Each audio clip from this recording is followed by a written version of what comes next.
This is video 2 of the art journal challenge for word art use. This is Dalise from the Lily Hat. We are going to start with what I call the watercolor filter. I am not using a watercolor filter. This is just my name for it.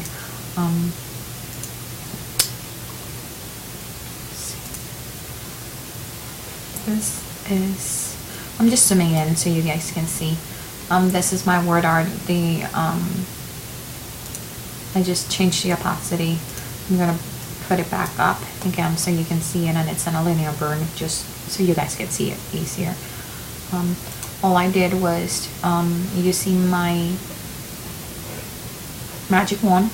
I'm gonna select everything. I have the add to selection active, so I'm just picking everything. Whoops. Command C if you've selected something that you didn't want to. In that case, I selected the line, which I'm not interested in selecting, and then select, modify, expand for just to keep a couple of pixels. Do a command new layer to create a new layer in the bottom. Grab your paint bucket and just click on any of the selections. Command D to deselect, and then now that you have that layer active, go to filter, artistic, and I use sponge, and from here you can change the sponge size to smaller. It's going to be a little bit busier. I kind of like it in the 6 to 8 range. Definition, you want actually, if you go less, it's going to be more watercolory effect. If you go to higher number in definition, it's just going to look more like camouflage. Let's leave it right there. And then the smoothness, if you move to a lower number, it looks more like rough edges, grungy. And if you move it higher, it's gonna have like a more softer look. So let's actually keep it here to see how it looks. It says okay, and that is my look. I come to the opacity, lower that opacity. You could also change the blending to like a color burn or something. You just play with it. This is you could then come and pick. You can leave it like this. And that is a kind of a nice look for it. See, it's just a different look, and it didn't take me that long. Or you could actually grab and offset it. See how it's offset now? Or you could actually remove the outline altogether and just use the words. That's a different look and a very artsy one. So that's what I call the watercolor filter. Let's go to blending modes. In my blending modes, all I did was drag and add this the paragraph word art that we get in the freebie.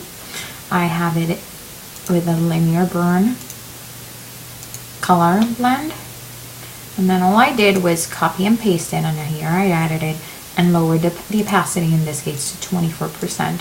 I did a duplicate of this second layer and then added it over here in the corner, which is very subtle and kind of difficult to see because already the paper had some text into it, but that's what makes it work perfectly.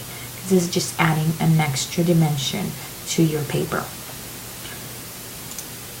and really easy. Just play with the blending modes and move things around. You're gonna be happy about it, trust me. Now we're gonna do something that I call clip and tag. I did not want to show you that. Give me a second. And this is what I like to call the clip and tag. I just copy my word art right here. Let's change it to linear burn just so you guys can see a little bit better. I'm zooming in. I added this tags or paper strips from the grunge kit from Saline Studio. And all I'm gonna do is I'm gonna select some areas of the text and just add them to the tags or paper strips. I like to zoom in a lot for this kind of technique. It's just easier for me to see. I'm gonna get the rectangular marquee. I'm gonna come here and grab the first line. And then if you notice, there's a little bit of the Y tail missing.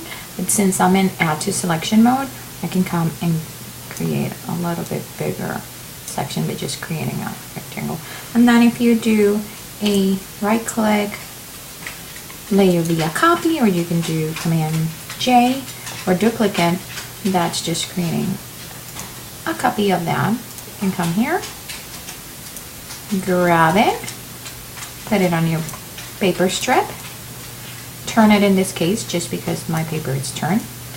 Notice that in this particular set of paper strips, this second paper strip is over on the top of the first paper.